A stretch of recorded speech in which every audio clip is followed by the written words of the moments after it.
Instituto Nacional de Transparencia, Acceso a la Información y Protección de Datos Personales.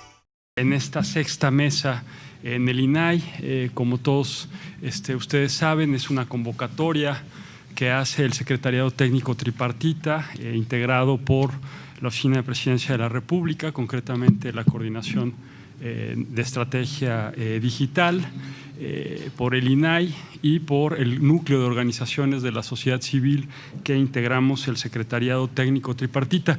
Como ustedes saben, pues estamos en la última fase de construcción del plan de acción, una metodología robusta que inició con una consulta pública de los dos planes anteriores. La verdad es que no habíamos tenido este tipo de participación abierta a la sociedad. Después de eso se realizaron las propias jornadas abiertas, dentro de las cuales se identificaron algunas problemáticas específicas, y estamos cerrando con este ejercicio que ya son las mesas de trabajo, en donde en un primer momento escucharemos el posicionamiento de los especialistas que nos acompañan, pero sí quisiera poner énfasis que en esta construcción de este tercer plan de acción, lo que estamos buscando en el núcleo y en el seno del Secretariado Técnico Tripartita, y por eso agradecemos mucho la presencia hoy de todos ustedes, tanto funcionarios públicos como representantes de diversas organizaciones de la sociedad civil, es que lo que quede ahí plasmado sí puedan ser compromisos transformadores. De acuerdo con la última evaluación que ha hecho la unidad de soporte de la Alianza para el Gobierno Abierto, en toda la región latinoamericana, que es la que tiene una mayor presencia en la Alianza, el componente de compromisos transformadores es el menor. De ahí que con esta metodología que establecimos y gracias a esta mesa de trabajo que hoy se realizará, pues esperamos poder aprovechar al máximo su experiencia para poder plantear compromisos en el tema de servicios públicos y concretamente en relación al agua que puedan transformar o impactar directamente en las comunidades. Y aquí, bueno, habrá un primer ejercicio que quedará plasmado en esta visión 2016-2018 dentro del Plan de Acción Nacional, pero hay que recordar que en el INAI tenemos en curso ejercicios locales de gobierno abierto con 23 entidades federativas, y la idea es que la información que pueda surgir y los compromisos que queden planteados en el Plan de Acción Nacional puedan tener eco y puedan tener un correlato en el ámbito municipal y en el ámbito estatal, porque tenemos la firme convicción en el Secretariado Técnico Tripartita de que si gobierno abierto no logra transformar la vida cotidiana de las personas en las comunidades, pues no va a tener el potencial transformador que es un poco la idea de esta plataforma. Entonces, todo el mundo conoce la temática, cómo se van a llevar a cabo la jornada del día de hoy. De las jornadas abiertas salieron temas y se identificaron problemas y causas. Insisto, estamos ya a un pasito de concluir y esta es la sexta mesa. Mañana se realiza la última y tendríamos pues prácticamente 2 o 3 semanas para estar redactando el plan de acción, porque hay que presentarlo antes de octubre para cumplir con los tiempos que establece la propia alianza. Me voy a permitir ya nada más recordar el objetivo general de la mesa de trabajo, que es definir las metas y las líneas generales de acción que formarán parte del plan y con la finalidad de contribuir al logro del objetivo de desarrollo sostenible de la Agenda 2030, respondiendo a las causas prioritarias y los problemas públicos que fueron identificados en las jornadas abiertas. Y concretamente se identificó la problemática población en zonas urbanas marginadas presentan carencia o deficiencias para acceder al servicio de agua potable. Creo que ahí lo tenemos también en la lámina, y es en este sentido que en función de la problemática y de las causas que identificaron, que yo estaría cediendo la palabra, no sin antes reconocer la presencia de la CONAGUA, tanto del coordinador de asesores, del director general, como los otros funcionarios que están el día de hoy. También tenemos la presencia de la COFEPRIS y finalmente la presencia de Controla tu Gobierno. Si no tienen inconveniente, es que en ese orden, como los mencioné, estarían haciendo uso de la palabra en una intervención hasta por 10 minutos. Yo estaré fungiendo un rol, espero, medianamente decente de moderador, pero la idea es que ellos nos den como estos saques iniciales para luego ya poder pasar a las mesas de trabajo y empezar a problematizar y construir los compromisos y las acciones. En ese sentido, Alfonso, te pediría que nos pudieras dar tus comentarios iniciales. Claro que sí, Joel, muchas gracias. Bueno, antes que nada, agradecer la invitación.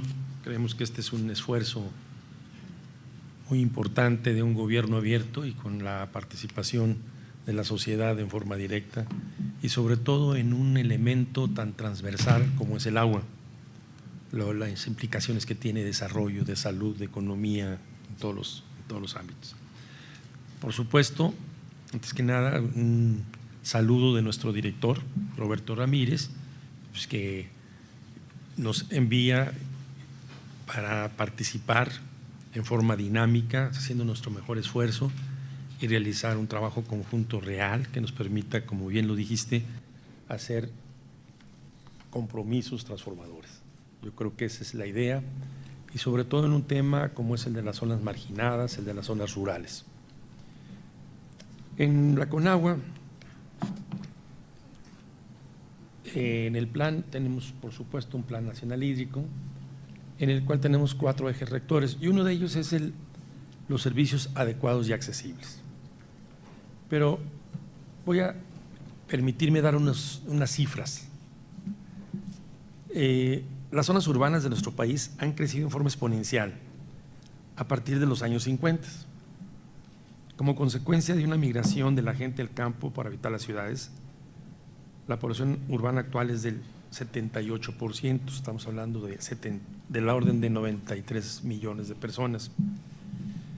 De este porcentaje, el 57%, o sea, 53 millones de la población urbana se distribuyen en 59 zonas metropolitanas que abarcan tan solo el 9% de la superficie del país.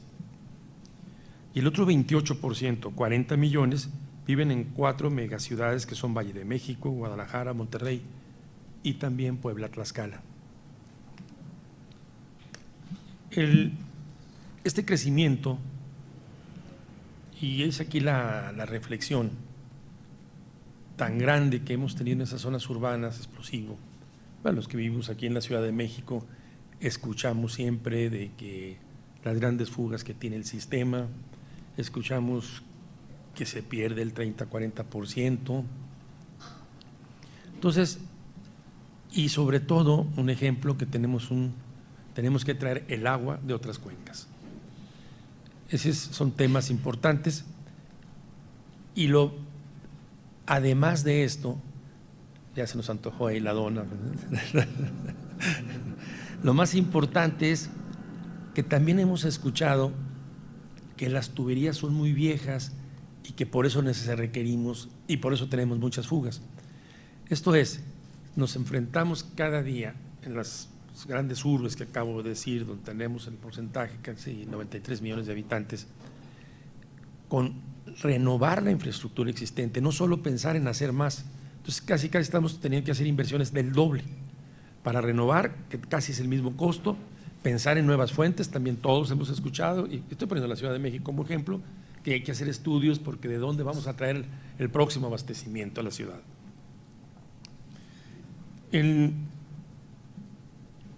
Estas son las inversiones que nos están pidiendo. Las fuentes, anteriormente eran fuentes cercanas, fuentes sin pozo y el pozo era suficiente. También aquí en la Ciudad de México sabemos que la sobreexplotación del acuífero ha ocasionado los hundimientos por el tipo de suelo. Tenemos que en una región como La Laguna tenemos contaminación de arsénico porque ya la sobreexplotación va llegando a los fondos. Tenemos en San Luis Potosí, que era sustantivamente abastecimiento de pozos, también eran a 100 metros, ahorita ya son hasta 500 metros en San Luis Potosí, etcétera. Es decir, entonces ahora para hacer un abastecimiento sustentable a las zonas urbanas, tenemos que pensar en grandes obras. Para San Luis Potosí se hizo una presa y se tiene que llevar a través de un gran acueducto, que el Rialito. Obviamente tenemos en Chapala, se está pensando también en la zona conurbada de Guadalajara. Eso son grandes inversiones, sobre todo para grandes centros de población. Nosotros en la Conagua llevamos la política de coordinar las políticas hídricas y por supuesto coadyuvamos con los estados y los municipios, quienes son los responsables del municipio de hacer y dar el servicio, de aplicar recursos. El gobierno federal, a través de la Conagua, tiene programas federalizados y programas de inversiones, y los programas es aquellos en los cuales el gobierno federal, a través de la Conagua, asigna a cada estado un presupuesto y el gobierno del estado, dependiendo de la cartera que se trate, tiene que hacer una contraparte. La contraparte de 60-40, 70-30, etcétera, etcétera. Entonces, la planeación de estas obras se hace en conjunto con los estados y los municipios. La planeación de las obras es localmente. Hay muchos estados que tienen comisiones estatales que son los que coadyuvan en la planeación y es una ventanilla que facilita la Conagua, porque para la Conagua sería muy difícil tratar en forma directa con cada uno de los municipios para hacer esta planificación. Entonces, el estado, junto con el estado, y también aporta recursos, se hace esa planeación de las obras. Por supuesto, cuando llegamos a las grandes obras, se requiere más apoyo federal o buscar algunos otros esquemas de financiamiento en los cuales pueda ser posible, que le llaman a los APP, en las cuales el gobierno federal pone una parte, acreditó otra, un inversionista otra, y que pueda ser accesible en costo para la población. Entonces, ese punto es muy importante porque la planeación y las necesidades de las obras se hacen en forma conjunta con los estados. No solo eso, se firman anexos técnicos con cada uno de los estados. Está con nosotros el subdirector general de agua potable y alcantarillado, que es el área responsable. También está con nosotros el subdirector de planeación, quien es el que lleva, por supuesto, la congruencia de todas las acciones en función de el focus que tenemos que tener para las coberturas, tanto en agua potable, alcantarillado y saneamiento. Está con nosotros el director regional de la zona de Nuevo León, del Río Bravo, y por supuesto nuestro jurídico, que es el que nos va, pues ya saben cómo son los abogados, ¿no? Se firman los anexos técnicos, y los anexos técnicos es la relación de obras que se van a hacer. No es una disposición unilateral de la federación que realicen esas obras, sino se hacen, y cada gobierno y cada año se realiza ese ejercicio en función de lo que autoriza los recursos el Congreso para cada estado, y en función de eso hacemos. Quiero decirle que en ocasiones, debido a las contrapartes, hay estados que no tienen para completar el 100% de esas contrapartes. Entonces, si tenemos pensado 500 millones para X estado, para no decir nombres, entonces el estado tendría que poner un promedio 400 millones, se hace en función de lo que ellos solicitan, pero resulta que ese estado no tiene los 400 millones, entonces dice, no, pues nomás tengo 300, entonces en función de esos 300 es que se reasigna y hay modificación de los planes, y esos recursos se reasignan a estados que ya sea porque tienen mayores facilidades económicas o porque tienen mayor interés en ese rubro de agua potable. Quisiera decirles que en estos últimos años, en todo el país, se han construido más de 2.500 obras hidráulicas, que son desde pequeñas hasta grandes. En materia de drenaje, se han construido más de 2.100 obras, por lo que actualmente las coberturas de agua potable, drenaje, en zonas urbanas, es de 97% y 95.7 y 96.6 respectivamente. En la Conagua estamos conscientes que las zonas urbanas y rurales deben crecer en sus servicios a la par de sus necesidades. Por eso estamos enfocados principalmente aquellas que están habitadas por pueblos originarios con altos índices de pobreza, marginación y que se encuentran, por supuesto, dentro de la Cruzada Nacional contra el Hambre. Todos los que están dentro de la Cruzada Nacional contra el Hambre no requieren de contraparte. Es 100% la inversión es federal. Son de las políticas públicas que se han aplicado para favorecer esas partes también, porque sería un poquito incongruente que si tenemos todo un análisis de esas regiones y se hizo un programa de Cruzada contra el Hambre, lo hacemos congruente con el suministro de servicios. Hoy las coberturas en zonas rurales de agua potable es de 81.6% y de alcantarillado de 74.2%, lo que indica que en materia de agua potable nos falta por abastecer a 4.5 millones de personas, en zonas rurales obviamente. Aquí también, y por supuesto, estoy seguro que los que nos acompañan el día de hoy, todos tienen expertise en el tema y podremos ver y tendremos que analizar cómo resolver un problema como lo tenemos en zonas urbanas, que es muy distinto a que cada vez se requieren volúmenes muy grandes, nuevas fuentes, inversiones muy grandes también. Acá en las zonas rurales tenemos la dispersión. En el censo de 2010 nos identifica que hay casi 140,000 localidades con menos de 100 habitantes. 140,000 localidades. Y de estas 140,000 localidades tenemos casi 2.400.000 personas. 2.383.000.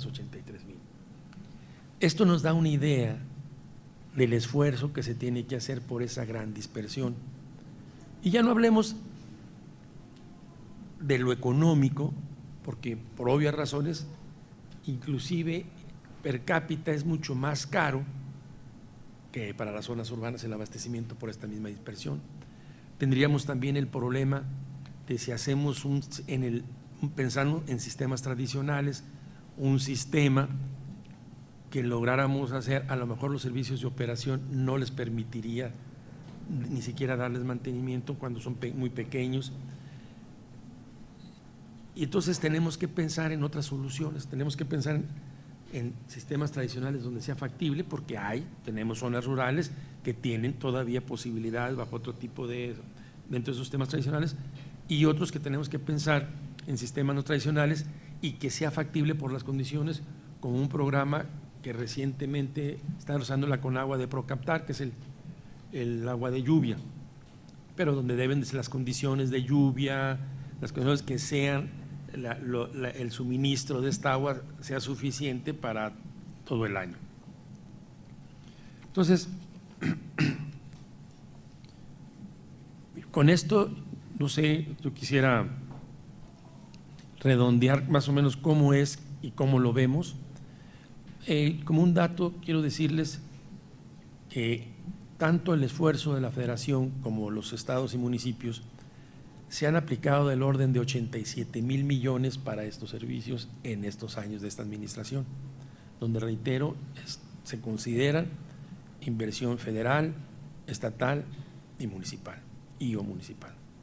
Muchas gracias. No sé, ya me extendí de los… No, muy bien. Muchas gracias, Alfonso. Creo que nos aporta múltiples elementos sobre la mesa, nos esboza un panorama general de cuál es la situación del país, no solo en función de lo que estaba identificado como problemática en las zonas urbanas marginales que tienen problema de acceso al agua, sino la dispersión de también llevar este derecho fundamental a las comunidades rurales. Y yo creo que hay un elemento que él destaca con mucha precisión que vale la pena a ver si consideran pertinente profundizar nuestras siguientes panelistas o bien en las mesas de trabajo, y es qué pasa con la coordinación del ejercicio del gasto entre los tres niveles de gobierno.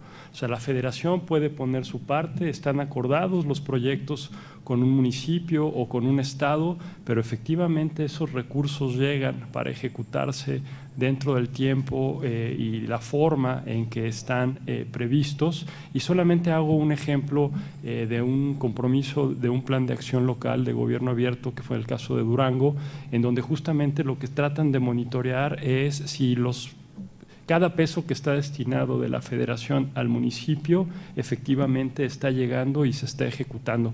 Podemos pensar en las grandes obras, me acuerdo de la administración pasada, la de la presa Jalisco, Guanajuato. Pensemos también en el caso de la problemática en Sonora o bien el acueducto de Monterrey. ¿Qué sucede ahí? Que son grandes inversiones y al final, ¿qué sucede con estos proyectos? Por lo cual creo que vale la pena y ojalá pueda quedar como compromiso proactivo el tema de la transparencia presupuestal de todos y cada uno de los compromisos que queden contenidos en el propio plan de acción. Ahora me gustaría darle la palabra a Matiana, quien es la directora ejecutiva de evidencia de riesgos de la COFEPRIS, para que nos diga desde la COFEPRIS cómo están viendo las cosas. Hace poco varios medios de comunicación daban difusión de los problemas que hay. No nos vayamos muy lejos y para regresar a la problemática en Iztapalapa, ¿no? En donde no hay agua, en donde los pozos de donde supuestamente están extrayendo el agua tienen que ser del Estado de México porque los pozos locales están contaminados, no tienen la garantía de que sea agua potable y como lo decían las personas de las pipas, no, el agua no la cobramos, lo que cobramos es el transporte. Y entonces estaban alrededor, creo que la más chica de 10,000 mililitros andaba en los 850 pesos hasta los 1,500. Entonces, desde una estrategia o compromisos nacionales, ¿cómo podríamos hacer para, como bien lo plantea la problemática, población de zonas urbanas marginadas presentan carencias o deficiencias para acceder al servicio de agua potable? ¿En dónde tendríamos que poner el foco para intentar garantizar que en una coordinación de los 3 niveles de gobierno efectivamente logremos garantizar que, como bien nos decía Alfonso, el gran porcentaje de la población está concentrada en estas zonas urbanas? Tienes la palabra hasta por 10 minutos. Muchas gracias, con su permiso, comisionado. Buenos días, les traigo saludos del comisionado federal, el licenciado Sánchez y Tepos, y de la maestra Rocío La Torre, la comisionada de evidencia y manejo de riesgos, con quien nosotros trabajamos directamente. Déjenme comentarles que, como lo dijo Alfonso, tenemos un trabajo muy coordinado con Conagua porque es un tema transversal, es un tema que nos ocupa a varias áreas de gobierno. Y solamente quisiera hacer una pequeña introducción de COFEPRIS para poder sentar el antecedente de cuáles son las actividades o la obligación que tenemos como COFEPRIS en el tema de agua. La comisión es una comisión muy joven, se estableció en el 2001, se hizo la declaratoria en el Diario Oficial de la Federación, que se formaba esta Comisión Federal para la Protección contra Riesgos Sanitarios, con la finalidad de proteger a la población contra los riesgos sanitarios, entendiendo el riesgo sanitario como un riesgo involuntario, aquel que nosotros no nos exponemos per se porque sabemos que puede contener un riesgo, sino aquellos factores que nosotros no controlamos, que son de disposición, como es el caso del agua. Y lo que hacemos somos una ente regulatoria, pero también establecemos actividades y medidas no regulatorias. COFEPRIS se ha ocupado de poder contar con la normatividad suficiente para poder proteger a la población contra riesgos sanitarios. Tenemos, basado en nuestra ley, en los diferentes articulados de la ley, la obligación de garantizar y de vigilar la calidad del agua. En realidad, COFEPRIS no tiene una atribución para la distribución ni para el acercamiento del agua, para proveer agua, pero sí lo que tenemos obligación es de vigilar y asegurar que haya agua de calidad. Y en el momento en que identificamos un problema con agua no segura, es cuando entonces nosotros podemos actuar con diferentes acciones. Desde el trabajo coordinado con los órganos operadores del agua, con los presidentes municipales, con las autoridades de nivel local, desde localidades, con zonas indígenas. Hemos trabajado también mucho con los yaquis. Los yaquis, digo, no solo por el tema del acueducto Guadalupe, sino también por el tema de la identificación de zonas con arsenicismo, y se les ha trabajado junto con agua de nivel local para poder proveerlos con mecanismos como plantas de ósmosis inversa o diferentes mecanismos para liberar de arsénico el agua que pudiera provocar un riesgo para la salud y un impacto para la salud humana. No solo eso, sino también obedecemos a todos los compromisos que se hacen a nivel mundial con la Organización Mundial de la Salud y con las declaraciones de todas las asambleas, la última en la que se nos insta a que sigamos garantizando y que viremos un poco hacia los programas de seguridad del agua. En la 64 Asamblea de la Organización Mundial de la Salud se establece que los países parte haremos las actividades necesarias para poder tener la seguridad del agua desde la fuente de abastecimiento hasta la llave del agua o en donde podamos recoger el agua para uso y consumo humano. En ese sentido, nosotros hemos establecido un programa general, un programa paraguas en la que hacemos la vigilancia de la calidad del agua, básicamente en todo el agua que es de manera formal en las redes de abastecimiento, de acuerdo a lo que nos comunica la Conagua hacia dónde están llegando, y cubrimos todas estas áreas a las que ya tienen algún sistema de abastecimiento de agua. Sin embargo, también tratamos de trabajar con aquellas comunidades que son abastecidas por otros medios. Tenemos toda la base regulatoria para hacer la vigilancia de las pipas, y esa es nuestra atribución también. Lo que hacemos es vigilar que el agua sea de calidad, que la pipa cumpla con los requisitos del transporte para el agua, y podemos implementar medidas regulatorias para que esa agua que no sea apta no se distribuya en la población. Y también cuando hay cuestiones de emergencia como huracanes o algún problema en el que tenemos vulnerada el sistema de abastecimiento y que se tienen que utilizar medidas alternas, tenemos que garantizar que el agua que se distribuye en aquel momento que tengamos este tipo de problemas sea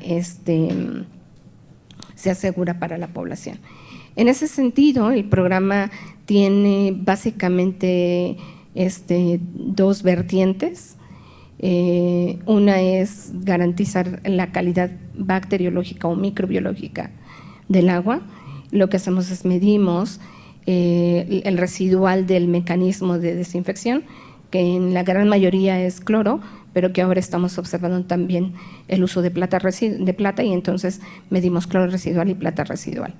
Estamos afortunadamente con una coordinación de todas las entidades federativas, porque cada una de las entidades federativas tiene una comisión con una estructura similar a la COFEPRIS, que son las COESPRIS o las direcciones de protección contra riesgos sanitarios o las direcciones de regulación sanitaria. Ellos son los encargados de operar a nivel local, a nivel jurisdiccional y municipal, la vigilancia de la calidad del agua. Y tenemos otro apartado que es el agua de calidad físico-química.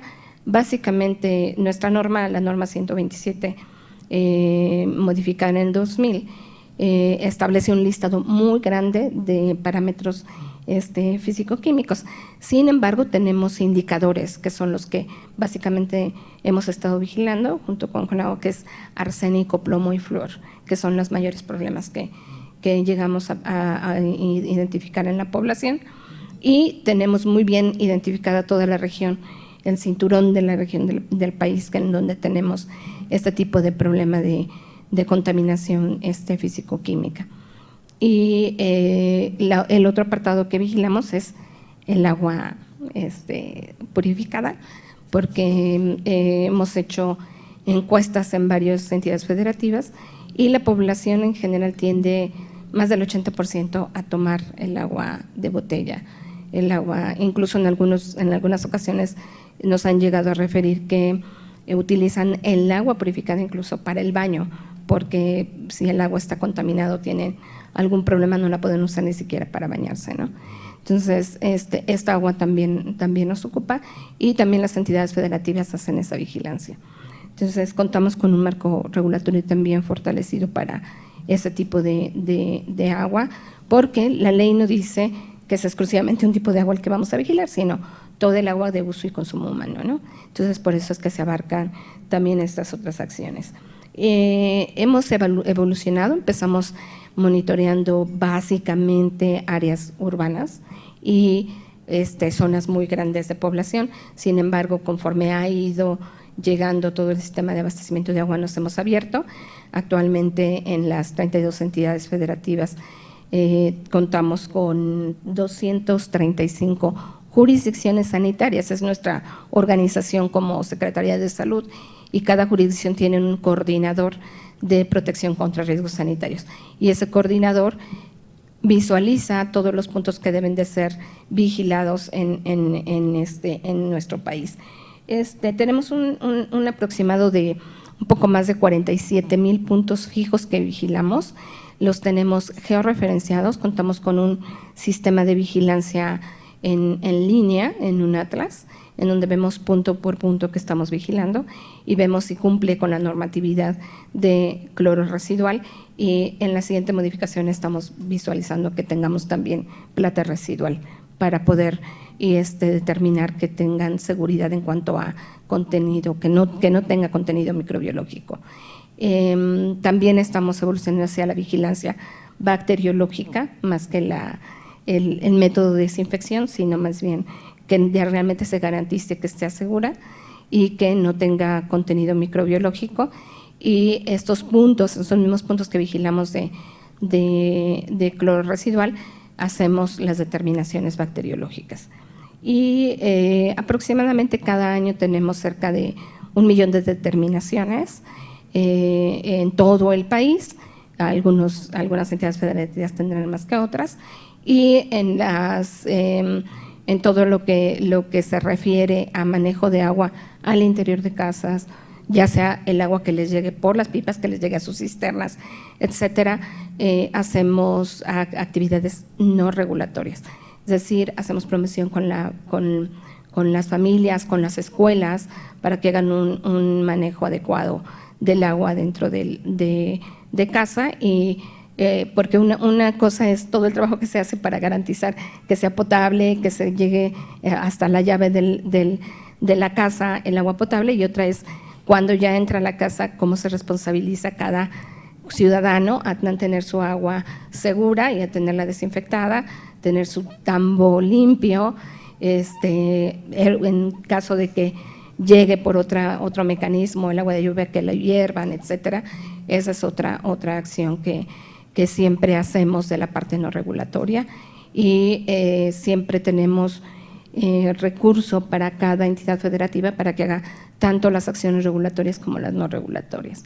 En resumen, nosotros lo que básicamente hacemos es la vigilancia de manera coordinada con Conagua. Tenemos un trabajo intersectorial también con Semarnat cuando requerimos hacer alguna otra acción particular. Evaluamos caso por caso en donde encontramos algún problema en cuanto a seguridad del agua, y vemos cómo es la mejor manera de que se les provea a la población con agua de calidad y segura. Y solamente quisiera finalizar comentando que ahora estamos iniciando un trabajo también muy importante, que es el asunto de los bebederos escolares, porque ese es otro aspecto que nosotros tomamos en consideración, el proteger a poblaciones vulnerables, y entre ellos están los pequeños, los niños más pequeñitos, pero también los escolares, y con esta modificación en la ley de educación, en la que se obliga a que todas las escuelas cuenten con bebederos escolares, se está iniciando por etapas, y ya estamos trabajando de manera conjunta con las entidades federativas y con el INIFE, en donde están estableciendo los bebederos escolares, y para saber si van a utilizar o tienen posibilidad de utilizar agua de un sistema de abastecimiento formal, o si se les provee de pipa, o si van a utilizar, hace un momento también comentando con Mayeli y con Alfonso, hay lugares en donde están utilizando agua de lluvia y entonces también cómo se va a desinfectar y cómo se va a utilizar para los bebederos escolares. Entonces, esto es básicamente lo que nosotros trabajamos. La información es información disponible que está en datos abiertos mes con mes para lo que es calidad de agua bacteriológica, cloro residual en esas zonas en donde tenemos abastecimiento por sistemas formales. Creo que toqué básicamente los puntos que quería resaltar y estoy para servirles. Gracias, comisionada. Muchas gracias, Matiana. Creo que pone muchos elementos también muy interesantes sobre la mesa. De la exposición de Alfonso podríamos ver cómo está el tema de las carencias y creo que con la exposición que nos hace Matiana vemos mucho el tema de las deficiencias y cómo COFEPRIS entra a intentar regular y esto que nos comentas de los 47,000 puntos de vigilancia, y si ya es información en datos abiertos, probablemente va a surgir en las mesas de trabajo qué es lo que hace falta y cómo podríamos generar este involucramiento mayor en los distintos municipios, en los distintos estados, para que también la población haga su parte. Finalmente, le daría la palabra a Mayli para que se pueda concluir con este panel y podamos pasar allá a la discusión puntual a partir de estas reflexiones generales que nos están haciendo nuestros expositores. Gracias. Muchas gracias, buenos días. Primero que nada quiero agradecer la invitación y quiero retomar, antes de empezar, una propuesta que usted nos hace, comisionado Salas, sobre la transparencia presupuestal en materia de agua, sobre todo ahora que nos dice el licenciado Alfonso que se van a invertir o se han invertido 87,000 millones de pesos. Mi organización, Controla tu Gobierno, ha hecho algunas auditorías sociales sobre las plantas de tratamiento de aguas residuales y ha encontrado que no siempre los recursos llegan a su destino. Entonces, nada más como para retomar la idea de lo importante que es la transparencia presupuestal en el marco de la Alianza para el Gobierno Abierto. Y bueno, la Alianza para el Gobierno Abierto es una iniciativa que busca avanzar en la construcción de acuerdos entre los estados y los actores no estatales, particularmente las organizaciones de la sociedad civil. El acceso a la información, la transparencia, la participación y la rendición de cuentas son los principios transversales a la agenda de gobierno abierto que pueden servir para transformar el modelo de gestión del agua. Este modelo de gestión, hasta ahora, que han adoptado la mayor parte de los gobiernos de Latinoamérica, no garantiza un uso sustentable para las futuras y actuales generaciones. La Alianza para el Gobierno Abierto es una oportunidad para incluir compromisos en los que los gobiernos y otros actores no estatales programen acciones que garanticen el derecho al agua para todos los ciudadanos y asegure servicios de buena calidad. En este sentido, es importante retomar que los objetivos de desarrollo sustentable, el objetivo 6, que es el que nos anima y con el que tenemos que vincular estos compromisos, hablan de agua limpia y saneamiento. El saneamiento es clave para conservar los recursos, el agua en las cuencas, y esa agua, el garantizar que esa agua sea de buena calidad, debería ser un compromiso sostenible, porque si el agua no se conserva en las cuencas con una buena calidad, no hay manera de hacer una distribución equitativa ni de garantizar la calidad del agua que llega a través ni de los tubos ni de manera embotellada. En México se desconoce el tipo y grado de riesgo que implican los desechos tóxicos que se derraman al drenaje, tanto las descargas domésticas como las industriales. Y para profundizar en ese tema, traigo una propuesta formulada por el doctor Omar Arellano Aguilar, profesor de la Facultad de Ciencias de la UNAM y vicepresidente de la Unión de Científicos Comprometidos con la Sociedad Civil, sobre la necesidad de transparentar la información asociada a las descargas de aguas residuales municipales, industriales y difusas. Actualmente, las normas ambientales sobre el control y prevención de la contaminación que deriva de las descargas de aguas residuales nos permiten contar con cierta información general respecto a los límites máximos permisibles de los contaminantes que se vierten a los cuerpos de aguas superficiales. Sin embargo, se desconoce el tipo, concentración o volumen de los contaminantes que se descargan en los cuerpos de agua, tanto superficiales como subterráneos. Se requiere de un sistema de información de acceso público respecto a los expedientes de estudios de calidad del agua de los ríos y el programa de verificaciones por parte de Conagua y Profepa sobre el monitoreo del cumplimiento de las normas 001 ECOL 96, 002 ECOL 97, 003 ECOL 96. Es indispensable contar con los informes técnicos, por ejemplo, de accidentes de contaminación que generen una emergencia ambiental y de salud. La gente tiene derecho a saber cuándo se han derramado desechos tóxicos cerca de sus casas. Lo anterior tiene como objetivo contar con toda la información disponible para salvaguardar la integridad de los ecosistemas y la salud de las comunidades afectadas. Existen diversos instrumentos normativos para hacer pública el tipo de información que se señala. Sin embargo, dicha información se encuentra fragmentada o desactualizada. Es importante contar con información de los contaminantes que se emiten al ambiente y que pueden afectar las fuentes de abastecimiento de agua potable y los ecosistemas. Ejemplo de lo antes señalado es la información con la que cuenta la Semarnat a través de la cédula de operación anual y el registro de transporte y emisión de contaminantes.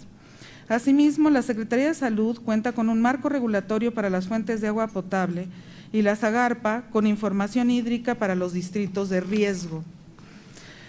Toda información debe ser pública y abierta para fortalecer la vigilancia ambiental en cada región. Se debe hacer pública y accesible la información respecto a los tipos de contaminantes cuyos impactos sean negativos a los socioecosistemas o que pongan en riesgo de exposición o la presencia de estos contaminantes causen efectos crónico-degenerativos. Es necesario, y esta es la propuesta, hacer un inventario de los desechos que se arrojan al drenaje y un catálogo de contaminantes por tipo de riesgo. Esto debe ser público, si es que ya existe, debería ser público y de fácil consulta. Asimismo, se deberían medir estos derrames y prohibir aquellos que impliquen riesgos a la salud. En los municipios, las autoridades municipales deberían contar con este inventario y saber perfectamente de toda el agua que se da a las industrias, a las pequeñas empresas, incluso, por ejemplo, que hacen cambios de aceite y esto. ¿Cuánta del agua que usan la devuelven al drenaje contaminada? ¿Y cómo afecta a los drenajes ese tipo de contaminación?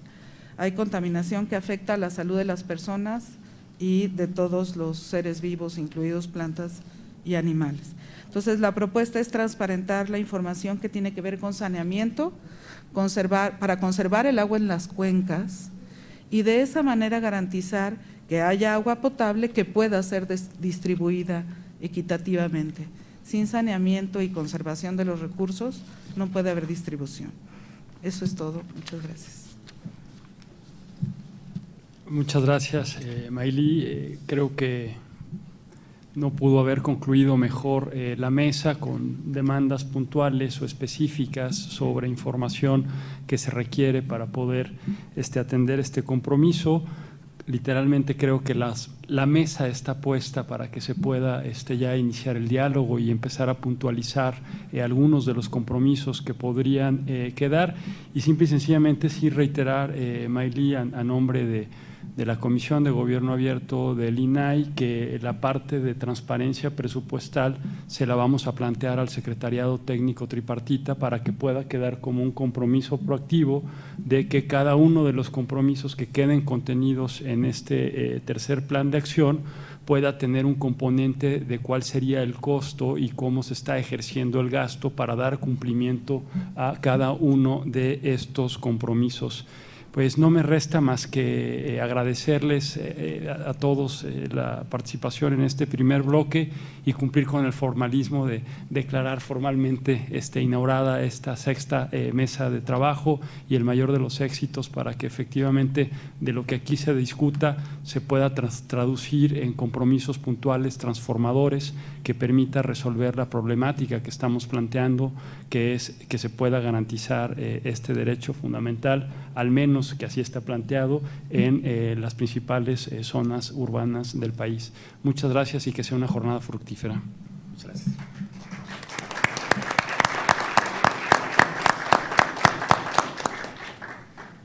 Nos fuimos a jornadas abiertas. En estas jornadas abiertas participaron pues con una convocatoria pública entre funcionarios, academia, sector social, sector privado, y ahí el resultado de esas jornadas fue identificar problemas públicos y cuáles fueron sus causas.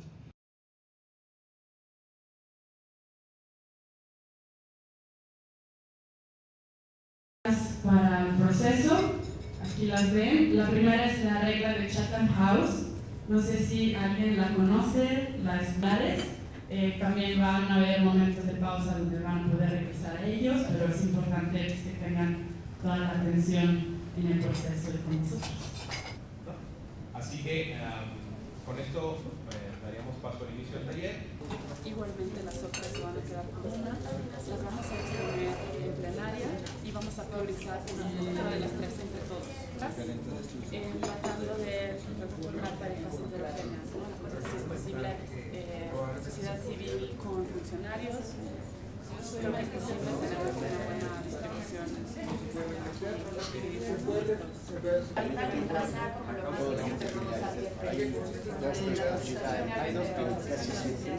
Están relacionados con terrenos superiores. Un sistema de a dar agua a una persona, un sistema regular.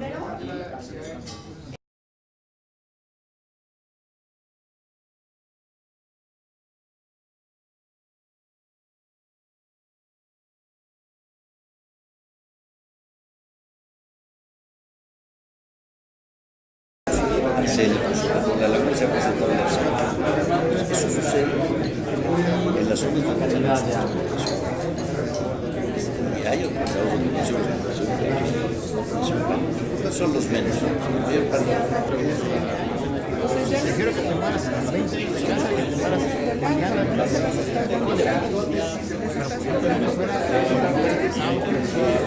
Para llenar.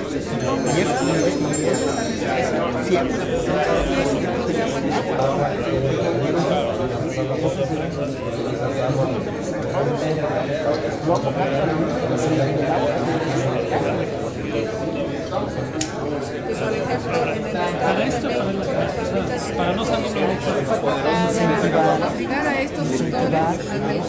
No, yo creo que hay más. No lo de la calle. No está pasando eso, sí. Segurísimo.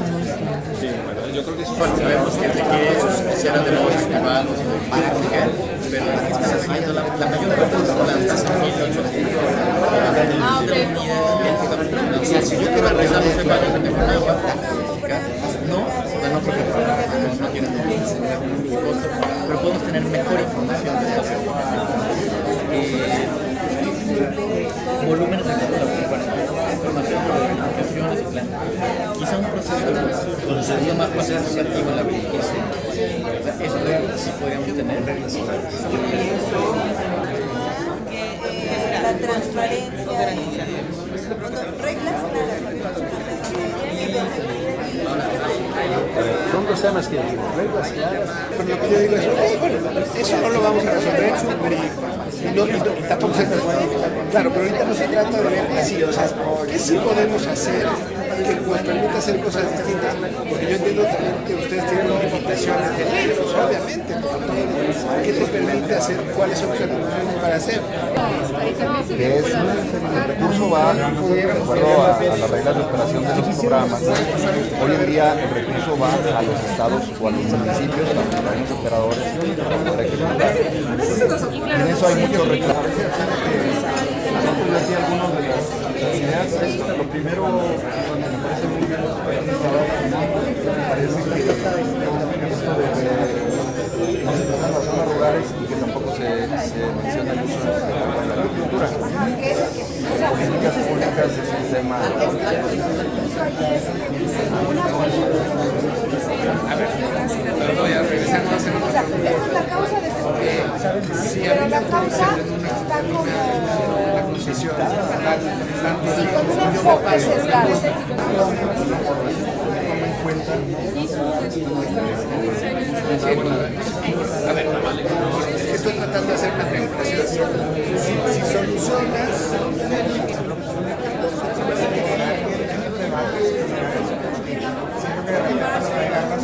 lo que sigue es un poco que cada quien los procesos que estuvieron conversando y que de las metas que formulamos las empezamos a pensar, bueno, si pasan en orden, en un horizonte de línea del tiempo, ¿dónde va? ¿Está más cerca de 2016, 2018? ¿O es una meta mucho más a largo plazo? Entonces, lo que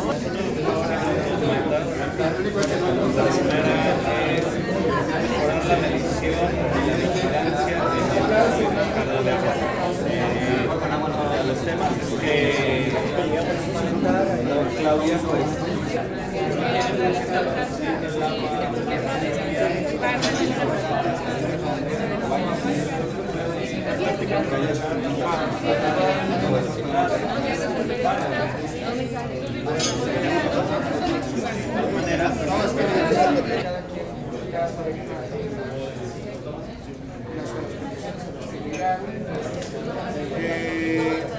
mientras cada pareja expone, se va a ir haciendo algunas observaciones sobre enfoque. Si ustedes tienen algún comentario, por favor, pueden mandar tuberías. ¿Y cuál es el efecto de esa concientización? Pues que las personas en general sepamos que así como pagamos, no sé, que aunque no nos guste, claro, el predial u otro tipo de impuestos, el agua en sí misma como tal no es lo que te están cobrando.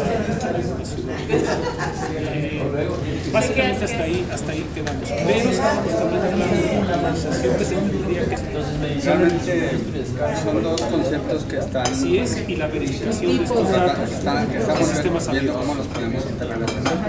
Uno tiene que ver con el hecho de extraer agua de un lago en una que es un precio que retorna a la comunidad y eso se le otorga a las emisiones. Pero también tiene un proceso de extracción que decíamos ahí, y el otro es el hay un privilegio porque el agua que se extrae es subterráneo de mejor calidad se quiere más gastos que a lo que pasamos los municipales. Creo que no quedó ahí, pero sí estaba la idea. Entonces no sé si cómo lo agregamos, queda ya. Pero eso es de la reunión de todos los estados. Hay muchos estados. Instituto Nacional de Transparencia, Acceso a la Información y Protección de Datos Personales.